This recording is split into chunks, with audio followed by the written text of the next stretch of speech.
Would you date a bus driver? You. Would you date a If he bus owns driver? the bus, if he owns No. it, if he owns the bus, See, he that's owns a it. problem. That's a problem. That's a problem Okay.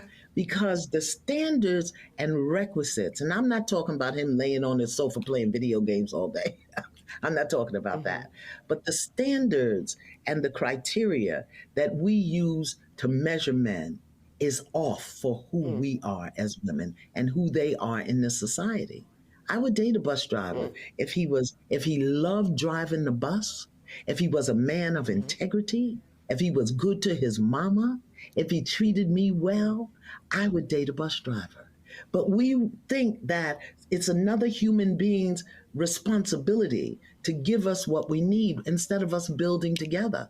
I can build with a bus driver. Mm. I'd have my little stash over on the side in my prenup, but I could build with a bus driver. Mm-hmm. So I think some of the criteria that we look for in the reality of today keeps us Mm. unhappy, keeps us angry, Mm. keeps us imbalanced. And then when the men show up, we want to beat them up because they're not living up to our standards and criteria. And it's not working, beloved. It's just not working. So it's not that it's bad or wrong, it's obsolete. Mm-hmm. It's obsolete. Mm. We have to come up with a new way of being. I don't believe in carrying a man. A man has to do for himself.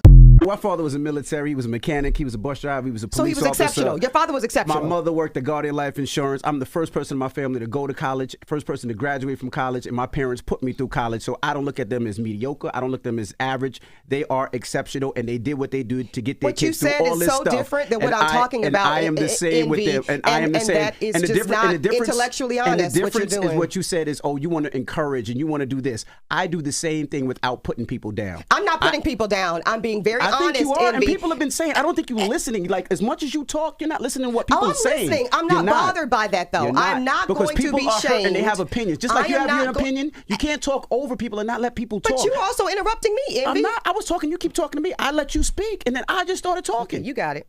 I just started talking. I let you speak, and I waited for you to be quiet, and I started talking. You heard something that you didn't like, and you cut me off. Envy, That's go how ahead. it just But went. because once you start being now it's not- intellectually see, Here we dishonest. go. Now it's not Envy. Go ahead. Now, No, come on. that's exactly what Let's keep happened. it. Let's keep it. No, but if I cool. give somebody the platform to speak and I let you speak, then I speak. And you have to listen just like I listen. Just like with Weezy and Mandy, when they speak, I listen.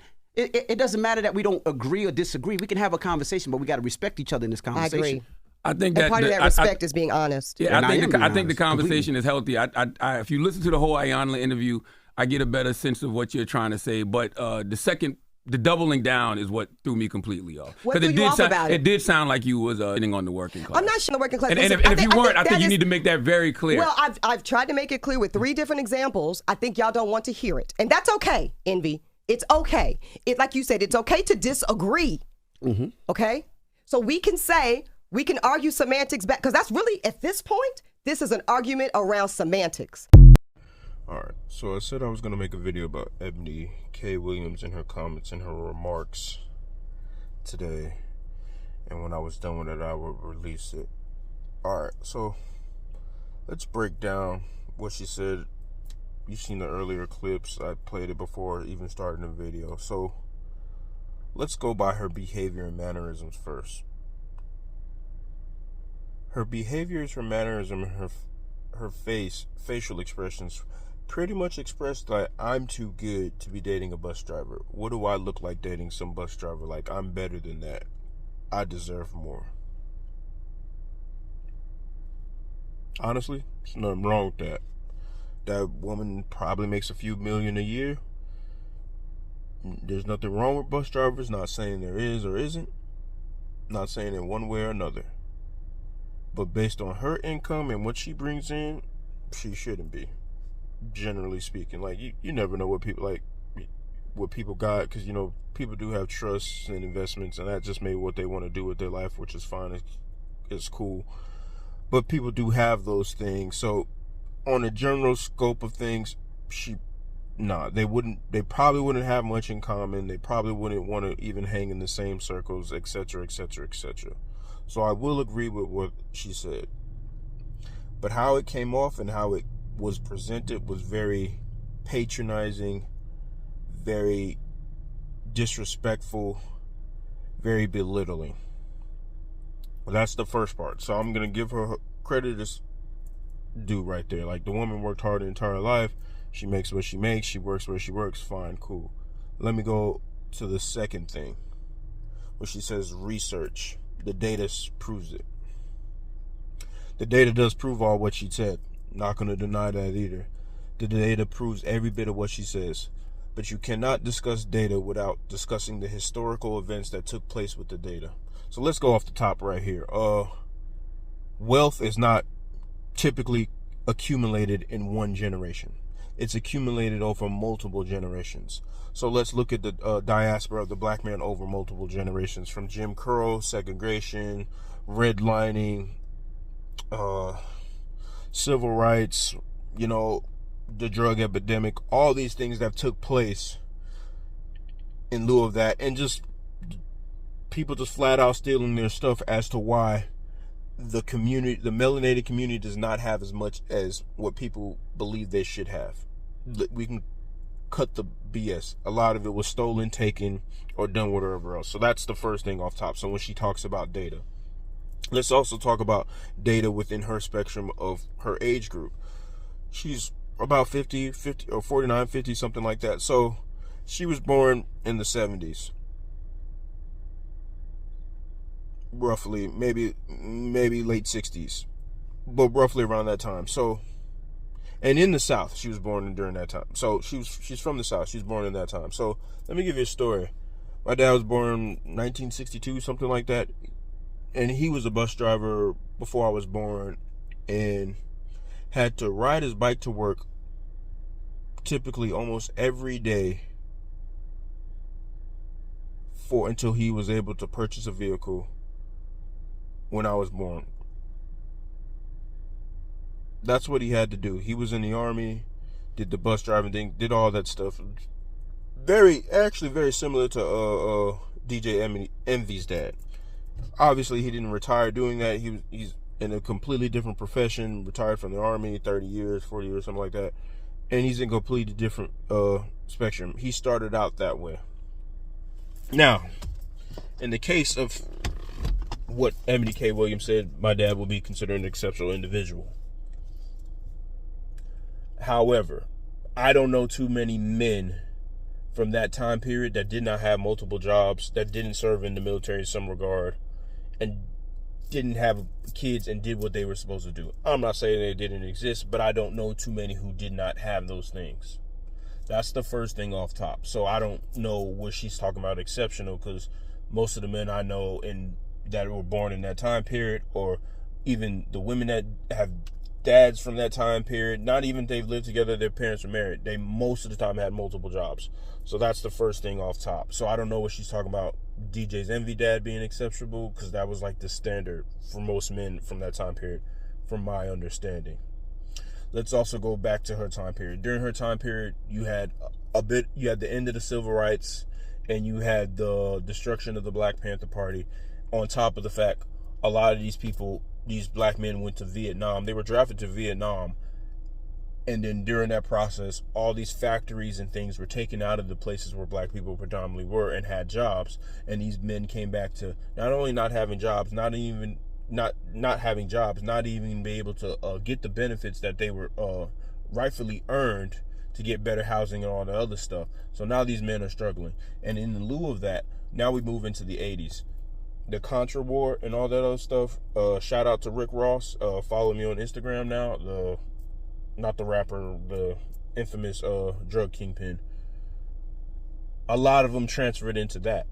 They needed money. They needed cash. They didn't have the education. They didn't have the skill set, because they just got back from a war. They didn't have none of that. You can't even say they had the right frame of mind. And the benefits they were owed, they were not given to.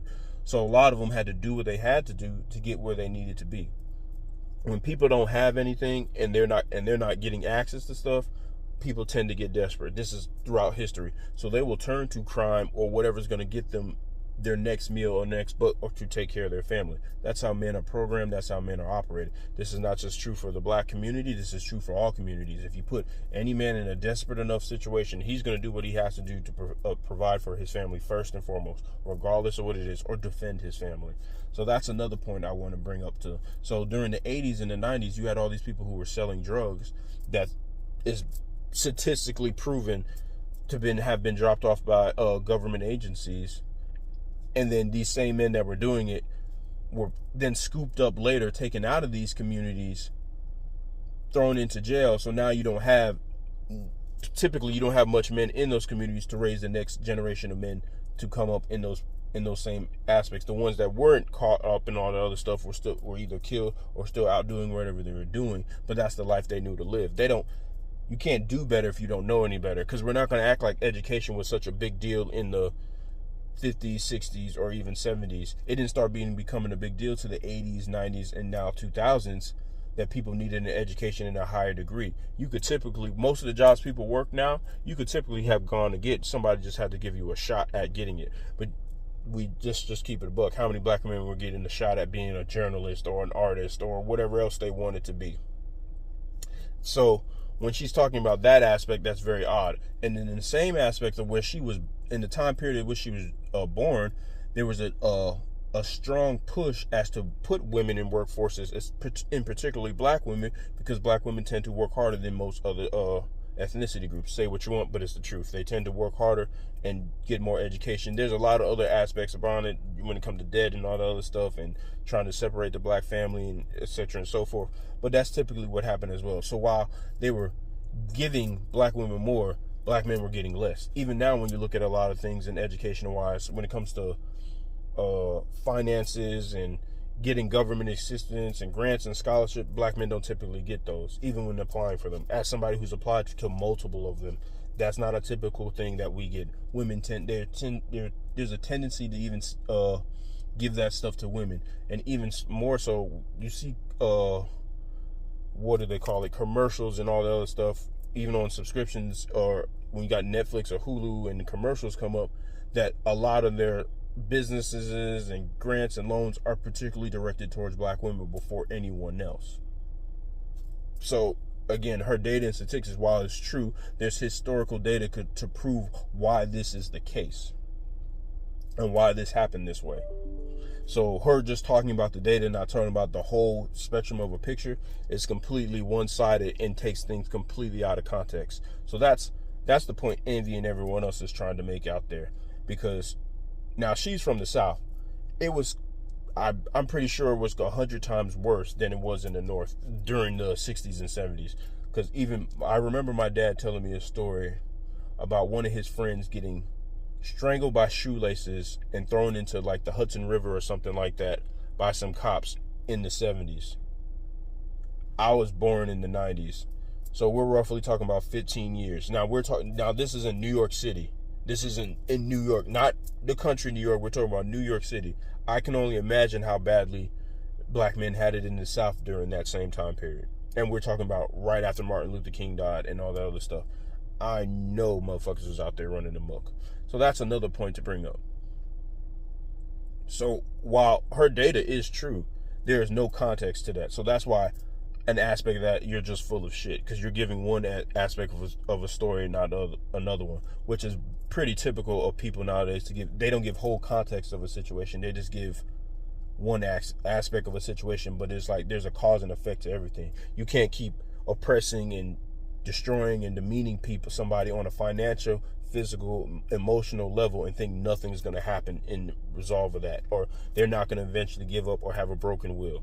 That's another aspect of it. Now let me get to the aspect of average women. Let me go ahead and tell you, as somebody under her categories would consider an exceptional man, somebody who has a master's, working on his second master's to his PhD. You average women, there's a lot of you I just wouldn't typically want, and men in my category wouldn't want you, regardless of looks or nothing like that. We're just talking simply off of personality. A lot of you have multiple kids, never been married. A lot of you, if you want to be honest, make just as much as the bus driver or less. I'm sorry, working from home as a telemarketer isn't the most aspiring job either. So for you average women to disrespect or even agree with what she has to say in such a way is completely wild to me, because it's like y'all are all in the same bunch. Just going to keep it a buck, y'all are, as far as on a financial level. And you'll be like, well, men are supposed to provide and this and that. This is very true. But a lot of people, this is proven, again, with statistics and data, most people live outside their means and are not financially literate. Not saying whose ever fault it is or what so have it, but that's most people. That's on all levels of the spectrum, whether they're millionaires or they make $20,000 a year. So that's not just a situation that happens to black men. That's a situation that happens to everyone. And like I said before, generational wealth is not considered over a one period of time. Of course, you have your outliers like your basketball players and stuff like that, or your surgeons who are able to acquire that in one generation or by themselves. But that's typically not how wealth works. It works over the course of multiple decades. So there's that. And I'll say this, and now the last part I will say to black men. Don't be afraid to be the bus driver. Don't be afraid to be the plumber. Don't be afraid to be the electrician. Don't be afraid to do that. Something I learned in the military, somebody taught me. I can't even remember. He says, don't do what you do on the inside of what you're outside, because you'll burn yourself out. And he was very true. But you can find things that coincide with each other and level up, where you can like something or be interested in something and then move around and circulate. Like for example, let's say you're a mechanic. You like cars. That's your thing. You love it. There's nothing wrong with getting a computer science degree or some type of art degree where you learn to design cars and do the other stuff, because now you're doing the love of what you do for both ends of the spectrum. And it's not to say you have to do the degree thing first. You could do the mechanic thing first and work your money up to go do the other aspects of it. So don't be discouraged by the comments and the things of what being said, because a lot of people don't even understand, or you can't even fathom that a lot of knowledge and things is kept from us and is not passed along to us. For example, I just found out last year that I could be a medical illustrator. DZ, what's a medical illustrator? Exactly. So it's basically you sit there and draw medical parts and different things and diseases and all that other stuff, and that's what you do for a living. They make, I think, $70,000-$80,000 a year last time I looked. Now, in my generation, I don't know about others, there's always this additive of, as an artist, you can never be anything, you won't ever make any money, yada, yada, yada, yada, you'll be struggling your whole life. But there's an entire profession in a medical facility that you can make decent money, be exposed to so many people, so many things, and still excel. Because you're still in a medical field. So there's a lot of certifications and things you can learn that will go towards your education and experience and move you forward, so you don't have to take any classes. And that's in a lot of different avenues, where you could be working in one facet of life, and the certifications and educations and work experience you get there, you can move on and do other things. So don't be afraid to mix and match your interests and hobbies to get to where you want to go, where you want to be in life. No, all of us can't be professional athletes or some type of entertainers or artists, but don't be afraid to mix and match where you want to go, or think outside the box and ask somebody. A lot of people, maybe not in our own community, may not have the information, but other people will have the information and will be intrigued by you asking the questions. If they seem a little standoffish, you got AI now, you got Google, you got so many things where you can ask a question and it may be able to define the answers to get you some groundwork of where to start or where to go with things. But that's all I got to say on this. Peace.